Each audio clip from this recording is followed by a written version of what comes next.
Morning guys and welcome back to I Like Watches. In today's video I've got something a little bit different to share with you guys because I've borrowed both of the new version 2 Phalanx military inspired watches from Geckota. I've got the satin steel version here and I'm currently wearing the black PVD coated version. And I say military inspired watches. These watches are probably military watches because they've been sent out to proper military personnel to test, and I believe some of those military personnel have gone on to use these watches on a day-to-day basis. So yeah, proper military watches. They've also sent one out to Don Russell, who is an explorer, and get this, treasure hunter, actual treasure hunter. That's pretty cool, isn't it? So yeah, I'm looking forward to heading over to the Lightbox to show you these watches in a little bit more detail. And I know what you're thinking, is this guy really the right guy to be reviewing military watches? I don't look like a,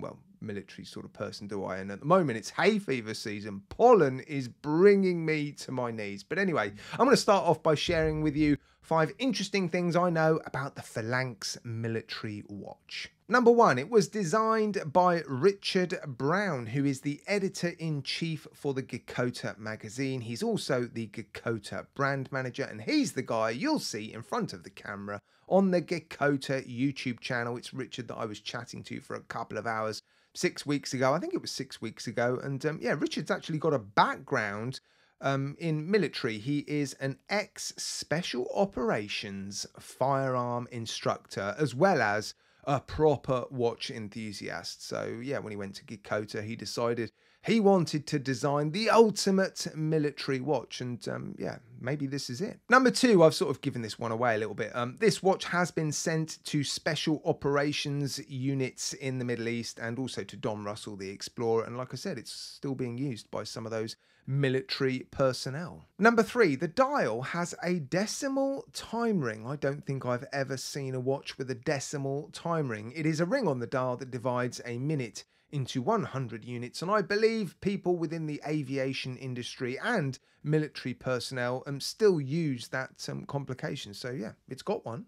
Number 4, it comes with a UK legal multi-tool. It's the size of a credit card. It looks pretty cool, and if you want one of these, well, you're gonna have to buy the watch because you can't buy these tools on their own. And the last one, number 5, the meaning behind the name Phalanx. What does it mean? Well, I've looked it up. It is a tightly packed body of troops, usually heavily armoured in a sort of rectangular shape. And yeah, it was a tactic invented by the ancient Greeks. Now you know. Right, let's head over to the Lightbox so I can show you these watches. So here's both the watches. On the left, you've got the satin steel version, no brushing, no polished surfaces. It's designed to be, well, very stealthy still, even though it's got a sort of naturally coloured steel case. And on the right, you've got the extra stealthy PVD coated version, still made of stainless steel, of course, but it's got that rather stealthy matte, again, sort of satin finish.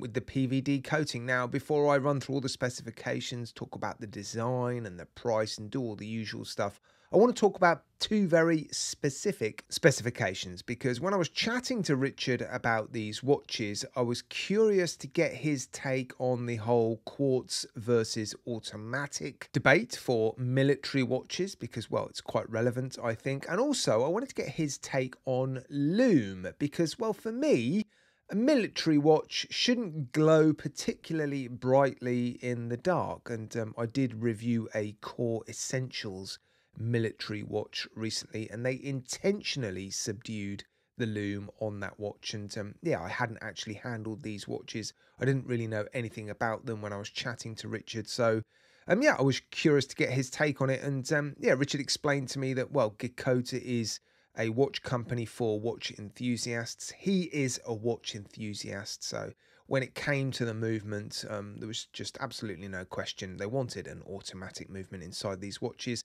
so they went for the ETA 2824, which is a good choice as far as I'm concerned. Yeah, I personally don't have an opinion on whether or not a military watch should be quartz or automatic. I think there's pros and cons to both, but I totally understand Richard's point of view. They're making watches for watch enthusiasts, so of course they're going to go down the automatic route. And the loom, I did ask Richard about the loom. And yes, Richard did explain that that is something that people in the military do need to consider. And he also explained to me, being a weapons expert, that yeah, when people are holding rifles, for example, they might often have the watch with the face on the inside, so that when they're holding the rifle, the face of the watch isn't facing forward, basically, and the loom would be, and the watch face, of course, would be facing the military personnel that's actually wearing the watch. So that was a good point. But yeah, it looks to me like when it comes to the subdued loom versus, you know, lighting up the watch like a Christmas tree,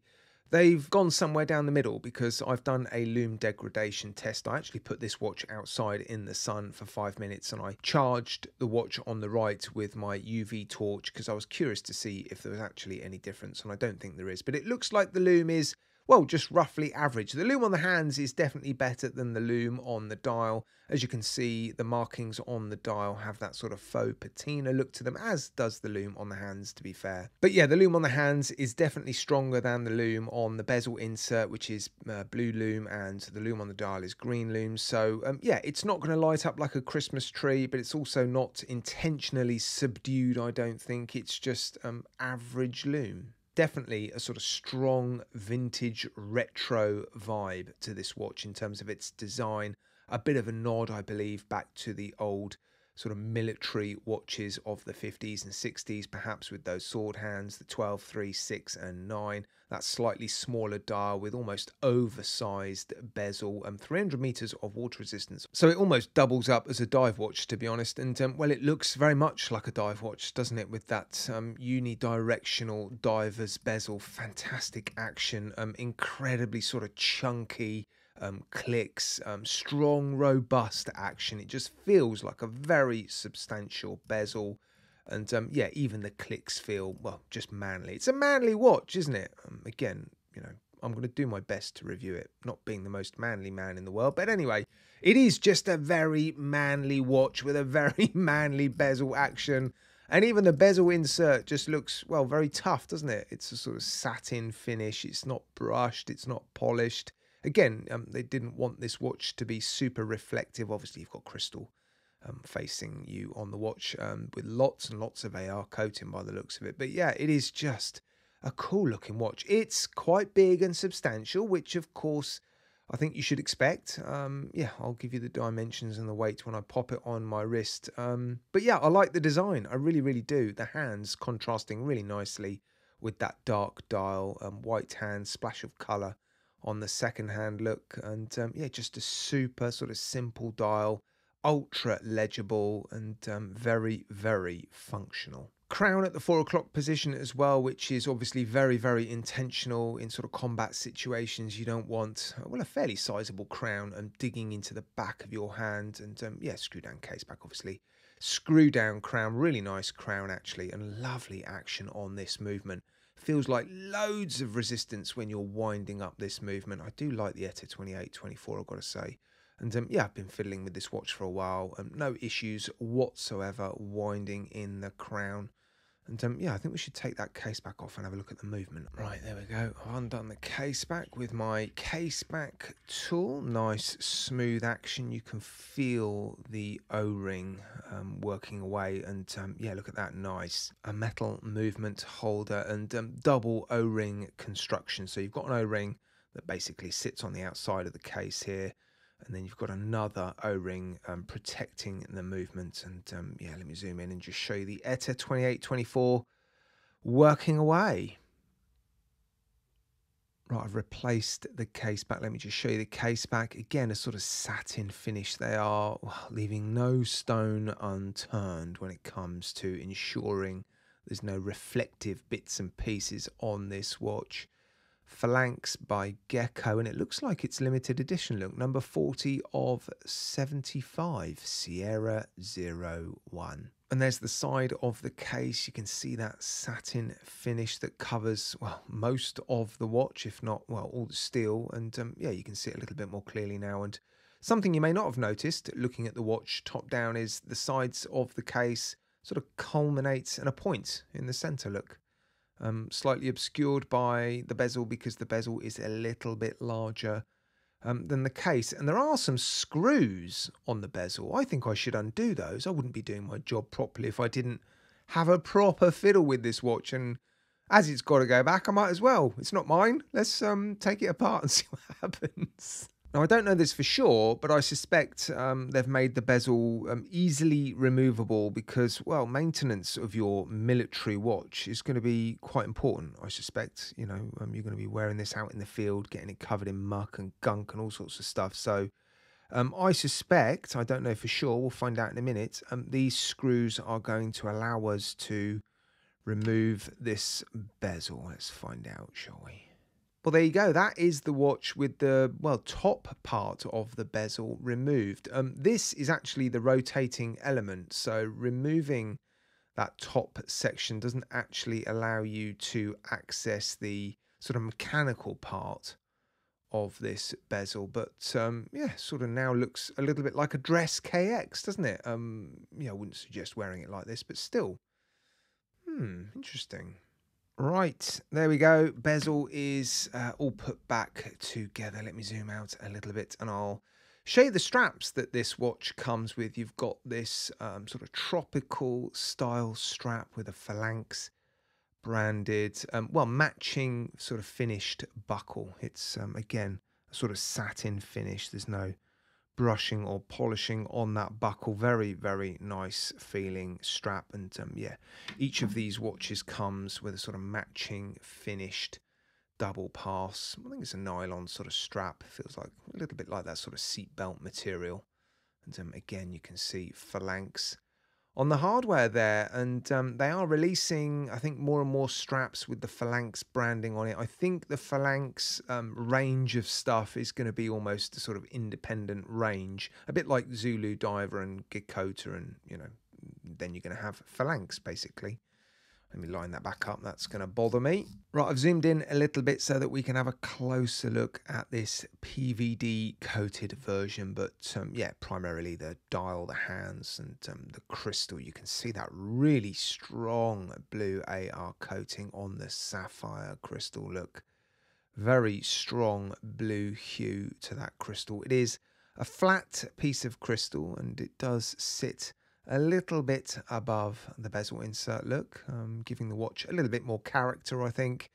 And yeah, there is the dial. You've got that sort of decimal time ring around the outside. It's not particularly large and noticeable, but if there is anyone out there that wants a watch with that particular function or complication on it, this watch has it. Look, and yeah, rather interesting, almost sort of blocky numerals at the 12, 3, 6, and 9. Circular pips at all the other markers. Geckota Phalanx 300 meters, 1,000 feet on the dial. Now, there is one thing I've noticed. Unfortunately, the ETA 2824 has a date complication. So yeah, there is going to be a ghost position on the crown. If you pull the crown out to the first position, you can feel the date complication under the dial working away. Sometimes these sorts of watches have components removed so that, well, that first position does absolutely nothing, but yeah, you can feel that complication working in the background. Obviously, you pull the crown out to the second position, it's a hacking movement, hand wind as well, obviously automatic movement. So yeah, screw down crown, I think I've already mentioned that. What about price? At the moment, it's full price on their website. I've just taken a look. Let me grab my phone. Right, there they are then on the Geckota.com website. I'll put a link in my video description. It's not an affiliate link, and I've borrowed these watches. They will be going back, so no includes paid promotion icon needed for this particular video. And there you can see Geckota S-01 Phalanx Special Operations Watch Intelligence Tactical Set. That is the name given to the silver cased watch, and then Blackout Tactical Set is the name given to the PVD coated watch, and at the moment they're full price $699. I have seen in the past, I think these watches have been reduced to $599, so you never know. At some point in the future they might be reduced. I'm not entirely sure. If you're interested in this watch, yeah, head over to their website.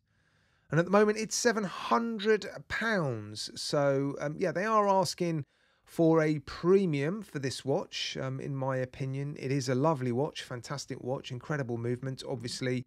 But £700, that's, well, over $900 for this watch. It does come with a lot of stuff, I've got to say.